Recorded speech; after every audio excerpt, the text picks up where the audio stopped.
Hello, welcome back to my channel. Today I have another books I read of the month. It feels like it came really fast only because I literally uploaded the January one in like the middle of February, so I was trying to be a little bit more fast with the February one, but it's March 11th. But you know, we do what we can and we're here, or I'm here, aren't I? Anyway, let's get into it. And again, if I'm looking down, I'm looking at my Goodreads just so I could see everything that I read. Okay, so for the month of February, I read 7 books. The first book I read this month was Sweetest Oblivion, along with The Maddest Obsession. So I'm gonna put them both next to each other. So the Sweetest Oblivion, I rated a 3 out of 5. It was pretty basic in the realm of dark romance books. It was still good. It was decent. That's pretty much all I had to say. For the book, it was nothing to write home about. Okay, what I will say is I feel like this book I rated a 3 because it's mid. Like, there's nothing that I didn't expect not to happen. It wasn't amazing, but it was decent for what it was. So that's why I rated it a 3. Could it be better? Yes. There is definitely room for improvement. And then The Maddest Obsession. So I saw this book on TikTok and I was like, hold on, let me see. Because at first I only saw the first book. I had only heard about the first book and I was like, okay, let me read this. And then I was like, okay, let me read the second book too, because the first book was decent enough for me to read the second book.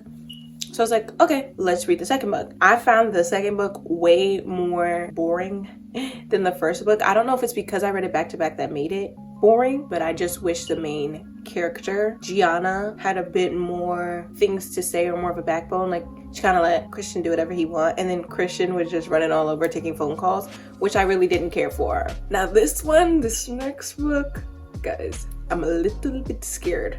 It's like I'm having flashbacks thinking about the book again. So this is The Sacrifice. Let's just say this made me uncomfortable.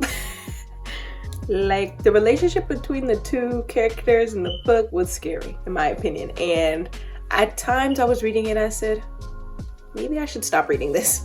Literally was like, I'm gonna DNF it, but I said no, let's follow it through. It might get better, it might make it worth it. I don't know. I did finish it, but do I wish I did? I don't know. It was really uncomfortable for me. This book, it was definitely something. Like, I think I gave it a 2 because I feel like the plot of the book was good, but the way it was executed was just not it. Next, girl, When the Moon Hatched. I had this book physically. I literally have it on my shelf somewhere, I think. Oh, it's up there on my top shelf. I have the physical copy of the book. And I had it sitting in my physical TBR for a couple months now, but I never got to it. I read it and I literally was like, that's it. I'm reading it and I'm like, okay, yeah, it's good. I like it. The concept's good. But then I get to the end and I'm like, you did nothing. So was it boring? No. I felt like I finished it and there was more. And not in a sense that, oh my gosh, cliffhanger, ugh, oh. It was literally like, oh, I hope you're hungry for nothing. Like, literally, that's what it was. It just gave nothing. And I think it's crazy for the first book to give nothing like this. Like, usually in the series, the second book kind of gives nothing because they're like filling in the holes and doing all of this stuff. But the first book, I'm gonna read the second one because I just still feel unfulfilled.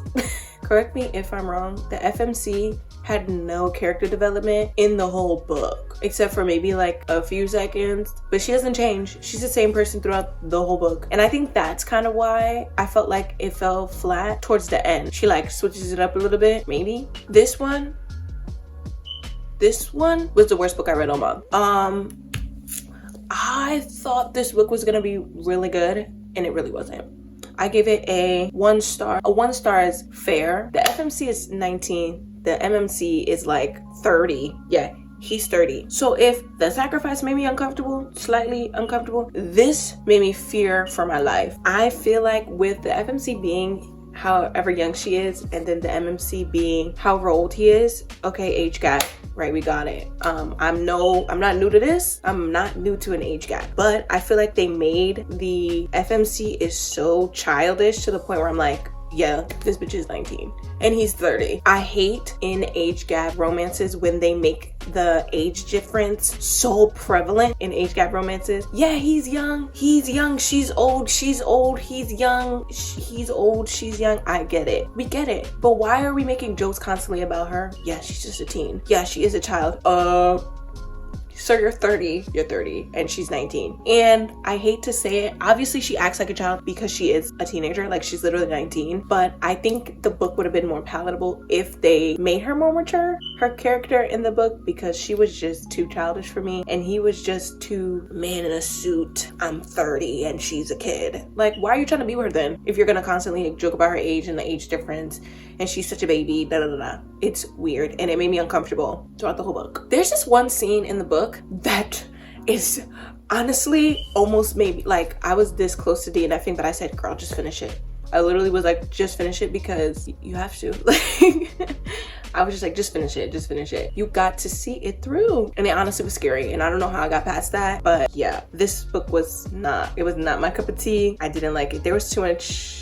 Next, oh my gosh. Okay, so I read 2 books in this series so far. The Perfectly Imperfect series. Dude, this is my favorite read of February. The second one I read first, and the first one I read second, but I'm gonna review it, the first one first. So the first book, pretty average, mid. I really don't have anything to say about it. I gave it a 3. Yeah, I kind of feel like that's all I have to say. So the second one is Broken Whispers, and this is my favorite read of February. It's my highest rated book for the month of February. It was actually so good, and I think the book was good. Dark romance, tea. I debated giving it a 3.5 out of 5 because I was like, I don't think I can give this a 4, but then I sat with it and I said, I don't have anything bad to say about the actual book itself. So I give it a 4. I loved this book. I literally ate it up. Live, laugh, love. I almost wanted to reread it. I think the length of the book was perfect. Like it was that good. Yeah, like everything about this book was good to me. Okay, and with that, that's all I have for the month of February. I am going to do my favorite book and my least favorite book of the month. So obviously my favorite book is Broken Whispers. Love that book down. My least favorite book is The Kiss Thief for the month of February. Stay tuned for March. Let me just give you a little taste. I'm in a bit of a reading slump right now, and I've only read 1 book so far this month, so fingers crossed I can get out of it, but we will have to see, or you'll see for March when I post the books I read in March. Don't forget to like, comment, and subscribe if you haven't already, and I will see you in my next video. Bye.